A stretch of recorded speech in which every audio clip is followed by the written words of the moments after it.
Good evening and thanks for joining us. I'm Olivia Lemmon. A rainy day today and it looks like more is on the way and could affect Halloween plans. Let's send it right over to meteorologist Pamela Gardner for more. Hey there, good evening to you. I'm meteorologist Pamela Gardner. Halloween, we're still expecting that rain and the wind, plus our temperatures are going to warm into the 60s for Thursday. Breezy with some showers during trick-or-treating. The heaviest rain, though, will hold off until the overnight hours, plus the strongest winds will hold off until Friday morning. Then we clear out Friday afternoon after the storm moves through. Overnight tonight, you'll notice a few showers start to develop. Our temperatures in the 50s, and we'll have mostly cloudy skies with some areas of fog too. The wind still pretty light from the south-southeast. Tomorrow a south wind ramping up as the day goes by. 65 degrees though across Worcester. We're in the upper 60s across Fitchburg.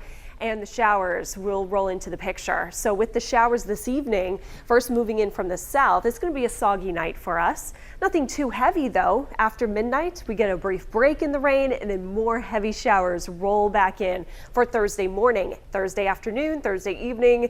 More rain on the way. How much rain we can expect and all the timing in just a few minutes. A well-known funeral home director is in a tough spot tonight. The state suspended his license after he was investigated for keeping bodies in unsanitary conditions. But Peter Stefan says the city should have taken less time to authorize cremations. Our Chandler Walsh joins us outside the funeral home now with more. Chandler. Olivia, Peter Stefan says this reflects a big problem in how unclaimed bodies are processed. He took in several bodies in May. The city of Worcester authorized cremation in August. Over that time period, the bodies were found decomposing, sparking Stefan to first be investigated. Fast forward to now, and he's without a license. Governmental abuse. That's what it is. Longtime funeral director Peter Stefan is disappointed in the city and state departments of public health. The state recently suspended his director and embalmer license. He was investigated for storing bodies in poor conditions at Graham, Putnam, and Mahoney funeral parlors. He says the city of Worcester took too long to authorize cremation. Consequently, we had some odors and so forth, couldn't contain it. But if this had been done back in May or June, the problem would have been over.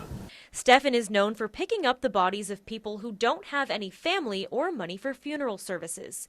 He's been licensed for more than 50 years and says he doesn't leave any unclaimed body to protect the public's health and do the right thing. How would you feel if it was your mother or father, or a brother or sister? Main issue is do something, pick up the person, debate it afterwards. The city of Worcester directed all comments to the state. The Massachusetts Department of Licensure has yet to send over a statement, but Stefan's license is listed as suspended. Stefan says something needs to be done to speed up the cremation process since he can't cremate without family or Board of Health permission. They're the Board of Health, they control the public health. Well, the big question is, where are you? Stefan is upgrading a storage container to store bodies. He says this is part of the solution, but he may have to take more action. They're playing musical bodies, and I refuse to do that. And if I have to get a court order, I'll do that too and go over their heads. Stefan is finishing a storage container which sits behind the funeral parlor. He's working on getting it refrigerated and adding an alarm system and backup generator. He hopes to use it for more storage down the line. In Worcester, Chandler Walsh, Worcester News Tonight. A second person in Massachusetts has died from a vaping-related lung injury. The state's Department of Public Health announced Wednesday the death of a woman in her 40s from Middlesex County. They say she vaped nicotine. Governor Charlie Baker declared a public health emergency in September and banned the sale of vaping products for 4 months. There have been more than 200 suspected vaping-related illnesses reported to the DPH since September. In early October, a woman in her 60s from Hampshire County was the state's first reported vaping death. Public Health Commissioner Monica Burrell says while we continue to work with our federal partners to investigate the cause of these vaping-associated lung injuries, we cannot at this time attribute a single substance or product to this outbreak of illnesses. Meantime, convenience store owners gathering at the State House today at a rally against the ban on flavored tobacco products. They're calling on lawmakers to pass what they're calling sensible tobacco regulations. Abby Niscoda reports. At Rosario Grocery in Dorchester, they sell plenty of groceries. Anything the neighbor needs, in the bread, milk, But the owner says the business likely wouldn't survive if he had to stop selling one product, menthol cigarettes. 40% revenue. 40% revenue you would lose? Yes, and we're going to lose our employees. Some of them still has to be closed. It's why he and other convenience store owners showed up to this rally in Boston to fight proposed regulations that would ban all flavored tobacco products in the state. Products that have nothing to do with the vaping epidemic or vaping-related illnesses. The bill on Beacon Hill does come in response to the vaping crisis. The state's second vape-related death announced as this rally was happening. But the senator behind the bill says it's designed to target anything getting young people addicted, and that includes menthol. Flavors have been used to attract kids for generations. They're doing it again. We have to end it. An end to what advocate Cynthia Lesh Johnson says is affecting her community. Thank you. As much as vaping. Menthol flavor, it's the most popular flavor in African American communities. And she represents a neighborhood not far from this grocery store in Dorchester. Leaving menthol out is leaving black communities out. State lawmakers are hoping to vote on that flavor ban bill before they break for the Thanksgiving holiday next month. In Dorchester, I'm Abby Nesgo to Worcester News Tonight. Candidates for Worcester City Council and school committees stopped by the Senior Center to get their messages out before Election Day. Candidates met with seniors before getting 2 minutes to talk about their goals if elected. The Friends of the Senior Center ran the event. President Ron Mota says they hold a candidate forum each year. He says some of the issues impacting seniors include the escalating cost of living and the rising residential tax rate. He hopes events like these will help boost voter turnout. A little more than 8% of registered voters participated in September's preliminary. The projection for this election is roughly 20%. A lot better than 8, but a heck of a lot worse than it should be. We have roughly 100,000 registered voters in this city out of roughly 200,000 people. And it's a crime that only 20%, 1 out of 5, will show up and vote. Why that is, there's a lot of reasons. We could talk for 15 minutes about it. But part of what we try to do is to drum up that activity as much as possible. And Election Day is next Tuesday, November 5th. Oxford-based laser maker IPG Photonics will lay off more than 300 employees after the company's earnings dropped 8% during the third quarter. The company announced it had earned $329 million in revenue in the last quarter. It was $27 million less than the same quarter last year. IPG has a program to reduce operating expenses. The program includes a hiring freeze. The company also anticipates consolidating a small number of facilities in the future. IPG CEO says, "We believe this strategy will enable us to better compete today and to capitalize on the eventual rebound in end market demand." IPG has a workforce of more than 6,000 employees around the globe.